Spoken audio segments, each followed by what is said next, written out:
warahmatullahi wabarakatuh. Apa kabar anak-anakku semuanya? Baik-baik saja bukan? Semoga kalian semuanya dilindungi Allah Subhanahu wa Ta'ala. Ini ya, semoga sehat-sehat selalu jasmani dan rohaninya. Baik, pertemuan yang ke-6 Ibu akan memberikan tentang minggu lalu Ibu sudah memberikan tentang grafik fungsi eksponensial. Pada waktu minggu ini, hari Senin ini, Ibu akan memberikan tentang bagaimana caranya menentukan persamaan fungsi eksponensial tersebut. Nah, kemarin minggu yang lalu, Ibu sudah memberikan bagaimana cara membuat grafik fungsi eksponensial ya.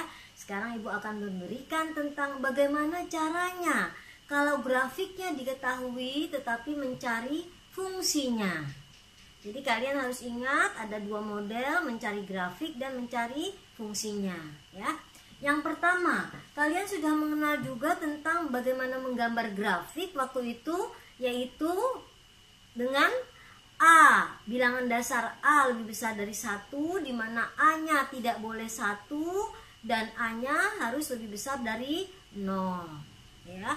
Kalau dia bilangan dasarnya A lebih besar dari 1, maka dia terbuka atau monoton naik, terbuka ke atas ya, terbuka ke atas, monoton naik dari bawah ke atas. Kalau monoton turun, dia dari atas ke bawah ya, menurun. Berarti kalau dia pecahan, maka dia akan monoton turun ya. Adanya sebelah, iya betul ya. Baik, kita lanjutkan. Sekarang Ibu akan memberikan tentang bagaimana, yaitu menentukan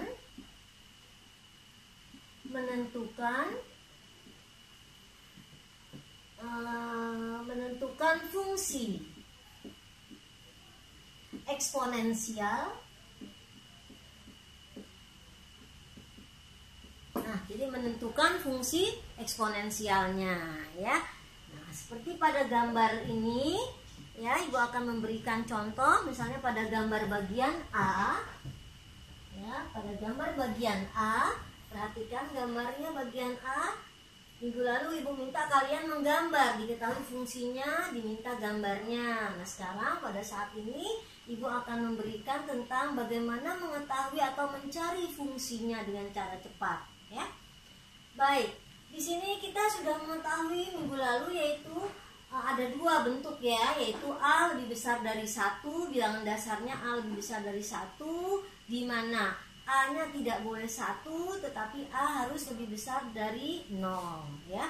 Baik, nah sekarang kalau kita A-nya lebih besar dari 0 ya, atau A-nya lebih besar dari 1 bilangan dasarnya, maka dia akan monoton naik. Masih ingat ya, monoton naik. Karena kalau monoton naik berarti letaknya ada di sebelah kanan sumbu Y ya. Kalau monoton turun berarti letaknya ada sebelah kiri sumbu Y ya. Berarti soal bagian A ini dia monoton naik. Kenapa? Karena dia dari bawah ke atas ya, dari bawah ke atas. Jadi monoton naik ya. Berarti kamu sudah harus tahu fungsi dasarnya. Ya, fungsi dasarnya yaitu apa? Untuk bagian A, untuk grafik bagian A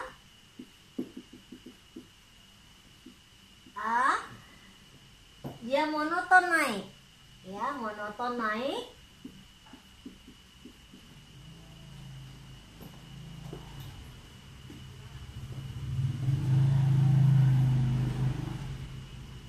Monoton naik berarti A-nya lebih besar dari 1, bilangan dasarnya lebih besar dari 1. Nah, kalau lebih besar dari 1 berarti dia boleh 2, boleh 3, boleh 4 dan seterusnya ya. Jadi bilangan dasarnya yaitu kita ambil yang fx sama dengan 2 pangkat x ya. Pertama ya, bilangan dasarnya 2 pangkat x. Kenapa 2? Karena di sini bilangan bulat semuanya, bilangan genap. Bilangan genap ya, 4 kemudian 2, 16 itu bilangan genap. Jadi kita ambil 2 bilangan genap yang terkecil 2 ya. Nah, kemudian di sini ada pergeseran. Kalau monoton naik dengan bilangan dasar atau dengan fungsi 2 pangkat X, ya, grafiknya melalui titik potong 0,1, sedangkan di sini 0,4. Berarti dia ada pergeseran ke atas. Ya, ada pergeseran ke atas, ya. Makanya berarti kita harus mencari A-nya. Pergeseran ke atas harus mencari A dan B-nya. Ya, makin lama dia makin ke atasnya makin sumbu X-nya makin besar, ya. Makin ke atas sumbu X-nya makin besar. Ya, makin tinggi, ya. Baik, berarti kita harus mencari jadi fungsi untuk bagian A, ya, dengan bilangan dasar 2 pangkat X atau A lebih besar dari 1. Maka kamu ambil rumus sendiri, jadi harus menciptakan sendiri itu rumusnya, ya, karena apakah dia bergeser ke kanan? Kalau bergeser ke kanan dia negatif, kalau bergeser ke kiri dia positif, dia naik ke atas dia positif, ya, dia turun ke bawah dia negatif, gitu ya. Nah, sekarang kita harus mencari A-nya berapa, ya. Kemudian di sini sudah kita dapatkan tadi dari bilangan dasarnya, fungsi dasarnya yaitu 2 pangkat X ditambah dengan B. B-nya yang mana? Titik potongnya. Titik potong yang mana disebut dengan B. Ya, yang ini disebut dengan B. Ya, titik potongnya itu B. Titik potong pada sumbu Y, bukan pada sumbu X, ya, anak-anakku. Baik. Sekarang kita ambil titik potong mana yang berlaku dalam grafik bagian A. Di sini ada beberapa titik potong yang sudah diketahui, yaitu 0,4 yang terbalik, yaitu kurva. Kurva ini atau grafik ini memotong sumbu Y di 0,4 dan memotong sumbu Y di 2,16. Jadi dua koordinat itu atau dua titik potong itu kita masukkan ke dalam rumus yang tadi kita sudah cari. Ya. Fungsi X nama lainnya juga boleh ditulis dengan Y.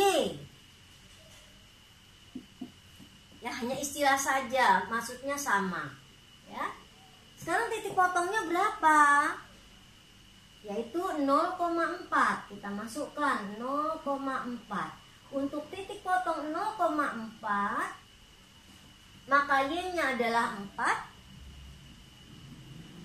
A akan kita cari, A dan B yang akan kita cari.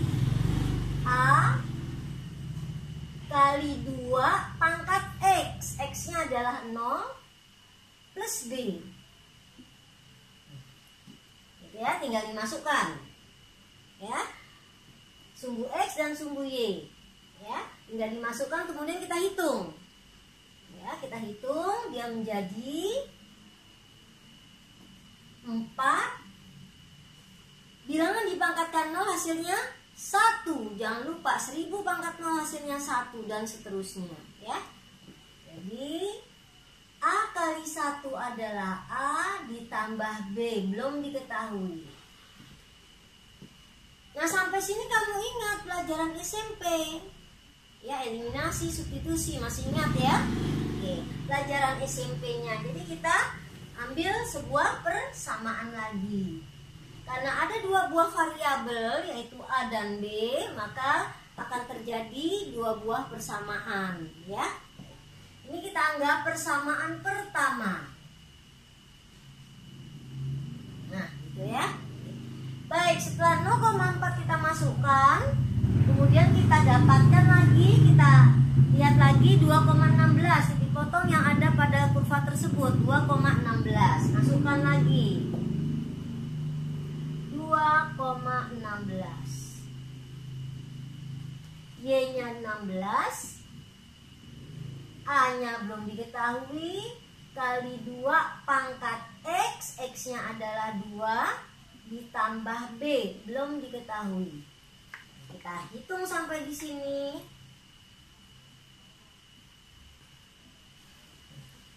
Nah, sekarang kita hitungan. 16 adalah 4A plus B. Kita anggap persamaan kedua. persamaan pertama dan kedua kita gabungkan menjadi satu. Eliminasi boleh, substitusi boleh ya. Kita eliminasikan. Ya. Kita eliminasikan yaitu persamaan pertama dan yang kedua ya. Kita ubah dulu bentuknya juga boleh, seperti itu juga boleh, sama saja.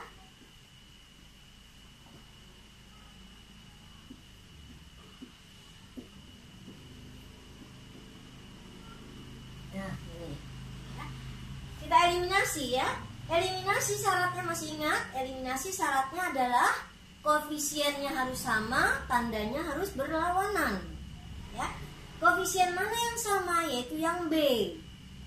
Ya, tandanya dia masih sama ya, supaya dia berlawanan kita beri tanda negatif. Ya. Ini kita beri tanda negatif. Ya, supaya dia hilang si B-nya, supaya habis. Jadi habis. Masih ingat ya? A dikurang 4A jadi min 3A. 4 dikurang 16 jadi min 12. Maka dari sini diperoleh A-nya berapa? Iya, min 12 dibagi min 3. Jadi kita dapatkan A. Maka kita dapatkan A-nya adalah 4. Nah, kita dapat A-nya 4. Nilai pertama yang sudah kita dapatkan adalah si A. Sekarang bagaimana mendapatkan si B? Substitusi atau masukkan. Masukkan ke A, ke persamaan pertama boleh, ke persamaan kedua juga boleh. Jadi silahkan pilih. Hasilnya sama ya. Kita ambil persamaan pertama ya, yang mudah. A plus B sama dengan 4. Masukkan si A. 4 ditambah B sama dengan 4. Berarti B-nya adalah 0 ya. Baik. Ini adalah si B-nya. Si A dan si B sudah diperoleh. Ya, kita masukkan nilai-nilai ini ke dalam rumus yang sudah kita cari tadi. Ya, kita masukkan dia. Jadi fx-nya adalah A kali 2x plus B. Masukkan. Ya, kita masukkan. A-nya adalah 4 kali 2 pangkat x plus 0. Ya, plus 0. Nah, 0-nya nggak bisa ditulis ya, 0-nya. Atau bolehlah kalian tulis, mau tulis boleh. Nah, 4 itu berapa? 2 pangkat 2 kan ya? 4 itu adalah 2 pangkat 2 dikali 2 pangkat x. Bilangan pokoknya sama, ingat persamaan eksponen anak-anakku. Persamaannya sama, bilangan pokoknya sama, maka pilih salah satu. Berarti jawabannya adalah 2 pangkat x perkalian menjadi pejumlahan plus 2. Nah, inilah jawabannya. Ya. Nah, sampai di sini silahkan kamu pahami. Kalian pahami itu.